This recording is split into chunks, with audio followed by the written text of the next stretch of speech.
எல்லாருக்கும் ஜென்ரலாகவே நம்ம வந்து ஒவ்வொரு உங்களுக்கு கேட்டு கேட்டு பிடிச்சி போயிருக்கோம் ஒரு டைலாக். சினிமா விழாக்களில் பொன்னியின் வித்தியாசமான படம், இதுவரைக்கும் நீங்கள் பார்க்காத படம். இந்த வார்த்தையை எல்லாருமே சொல்லி நீங்கள் கேள்விப்பட்டிருப்பீங்க. ஆனால் என்னுடைய சினிமா வாழ்க்கை 45 வருஷத்துக்கு மேலே ஆயிடுச்சுன்னு நினைக்கிறேன். 80ல், ஆமாம் கரெக்டாக 45 வருஷம். நான் முதலாக வித்தியாசம் என்பதை உண்மையிலேயே சத்தியமாக சொல்லக்கூடிய ஒரு கதை இந்த வித்தியாசமான கதை. இதை வந்து நீங்கள் இன்னும் அடுத்த வாரம் படம் பார்க்க போறீங்க, அப்போ நீங்களே சொல்லுவீங்க. பல விதத்தில் இது வித்தியாசம். ஏன்னா அந்த படத்தில் நாய் தான் ஹீரோ. ஒரு ரிவெஞ்ச் எடுத்து ஒரு படம் பெரிய ஹிட் ஆயிருக்கு. ஒரு யானை ரிவெஞ்ச் எடுத்து ஒரு படம் பெரிய ஹிட் ஆயிருக்கு. ஒரு பாம்பு ரிவெஞ்ச் எடுத்து நாகினா தமிழ்ல நீயா பெரிய ஹிட் ஆயிருக்கு. இதுல ஒரு நாய் ரிவெஞ்ச் எடுக்கிற மனுஷன் மேல தன்னுடைய போராட்டத்துக்கு கோர்ட்டுப்படி வரைக்கும் ஏறுது. இதுதான் இது ஒரு வித்தியாசம். ரெண்டாவது, இந்த படத்துல ஹீரோ கிடையாது, ஹீரோயின் கிடையாது, டுவேட் கிடையாது, டான்ஸ் கிடையாது. இது ஒரு வித்தியாசம். உண்மையிலே வித்தியாசமான படம். அதுக்காக சொல்றேன். சும்மா நாங்க வித்தியாசமான படம் அப்படின்னு சொல்றது. ஒரு ஹீரோ கிடையாது, ஹீரோயின் கிடையாது, ஒரு டுவேட் கிடையாது, ஒரு டான்ஸ் கிடையாது. அடுத்ததுல நடிச்சவங்க பூரா பாத்தீங்கன்னா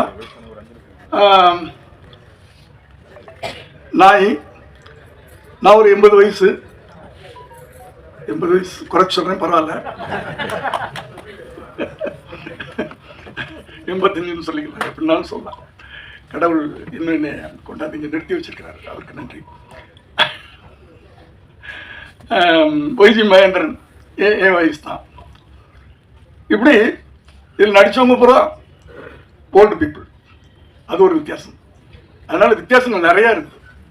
அதனால தான் உண்மையிலேயே வித்தியாசம் சொல்கிறேன். அடுத்து என்னை பற்றி எல்லாரும் பேசுனாங்க. அது வந்து எனக்கு கடவுள் கொடுத்த ஒரு கிஃப்ட். ஓடிக்கிட்டே இருக்கிறேன், அதனால ஏதோ ஆக்டிவாக இருக்கேன், அவ்வளோதான். அடுத்தது மனசு சந்தோஷமாக வச்சுருக்கிறேன். எப்போவுமே எந்த எதையும் பாரத்தை தலையில் போட்டுக்கிறது இல்லை. கடைசி வரைக்கும் உழைச்சிக்கிட்டே இருக்கணும். அதுக்கு என் கூட இருக்கிறவங்களாம் எனக்கு ஹெல்ப் பண்ணிகிட்டு இருக்கிறாங்க. நான் ஆஃபீஸ்க்குள்ளே நுழையும் போது எல்லாரும் இருக்கணும்னு ஆசைப்படுவேன். உண்மையே வேலை இல்லைனாலும் அவங்களோட பேசிகிட்டு இருப்பேன், ஏதோ ஒன்று பண்ணிகிட்டு இருப்பேன். ஏன்னா வீட்டில் உட்காரக்கூடாதுன்னு நினைப்பேன். நான் உட்காந்தா படுக்கணும்னு தோணும், படுத்தா எந்திரிக்க முடியாது. அப்புறம் அவ்வளோதான், ஈஸியாக அந்த வாழ்க்கையெல்லாம் வேணாம் அப்படின்னா அந்த காலையில் 9 மணிக்கு ஆஃபீஸ்க்கு வந்துடலாம். அப்படி அடுத்து ஒரு பெரிய வித்தியாசம். இந்த இன்னைக்கு ஃபங்க்ஷனில் எங்களுடைய படத்தில் சம்பந்தப்பட்டவங்க மட்டும்தான் மேடையில் இருக்கிறோம். சம்பந்தம் இல்லாத ஒரே ஒருத்தர் ரோபம் வந்து உட்கார்ந்தாரு. அவர் கூட சம்பந்தம் இல்லாதவர்னு சொல்ல முடியாது. ஏன்னா குண்டம்மாவுடைய அப்பா குண்டம்மா அப்படின்னு சொல்லுவாங்க. அதை நாங்கள் எங்கள் படத்தில் வச்சுக்கிட்டோம், நாங்கள் யூஸ் பண்ணிக்கிட்டோம். அதனால அவரை எங்கள் யூனிட்டை சேர்ந்தவர் தான். அதனால நாங்கள் தான் அந்த எங்கள் ஃபங்க்ஷனுக்கு சீஃப் கெஸ்ட். அதுவும் அதுலேயும் ஒரு வித்தியாசம் தான். அடுத்து ஒரு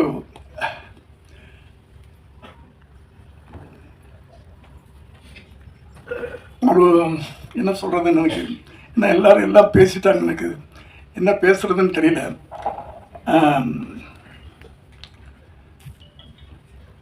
என்ன சொல்லணும்? அதாவது ஜனவரி மாதம் குளிரில் நாங்கள் போனோம். அந்த அந்த அந்த எக்ஸ்பீரியன்ஸே ஒரு பெரிய எக்ஸ்பீரியன்ஸ். அது கொடைக்கானலில் நடுங்கிக்கிட்டே ஷூட்டிங் பண்ணோம். ஆனால் அந்த ஷூட்டிங் ஆரம்பித்த உடனே அந்த நடுக்கமெல்லாம் போயிடும்.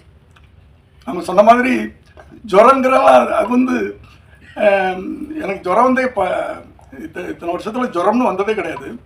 அங்கே ஏதோ வந்துருச்சு 102 டிகிரின்ட்டாங்க. ஆனால் எனக்கு தெரியும், நான் ஷூட்டிங் ஸ்பாட்டுக்கு போனால் ஜுரம் போய்டும்னு எனக்கு தெரியும். அந்த ஒரு நம்பிக்கை எனக்கு. ஒர்க்குக்கு போனேன்னா ஜுரம் போயிடும். அந்த தைரியத்தில் தான் அன்றைக்கி போனேன். சொன்ன மாதிரியே போனோடனே அன்னைக்குன்னு பார்த்து தண்ணியிலாம் இறக்கி குளிக்க வச்சுட்டாங்க பார்ட்ஸ்லாம். ஸோ ஜுரம் போயிடுச்சு. அதானே ஜுரம்ன்றது நம்ம நினைக்கிறது தானே, வியாதின்றது நம்ம நினைக்கிறது தானே. எனக்கு தலைவலிக்குதுன்னா தலைவலிக்குது, தலைவலி இல்லைன்னா தலைவலி இல்லை. அப்படி வாழ்க்கை வந்து நம்ம அவ்வளோ ஈஸியாக எடுத்துட்டோம்னா கடைசி வரைக்கும் நல்லா இருக்கலாம். அடுத்தது ஒரு படம் படுறோம்னா படத்தில் ஏதாவது நல்ல மெசேஜ் சொல்லணும்னு என்னுடைய முதல் படத்துலேருந்து ஆரம்பிச்சு இன்னைக்கு வரைக்கும் சொல்லிகிட்டு இருக்கேன். இந்த கதையை நான் கேட்டு அந்த ஒரு வார்த்தையை கேட்ட உடனே அந்த ஒரு கண்டென்ட் தான் சொன்னார், கதையாக சொல்லலை.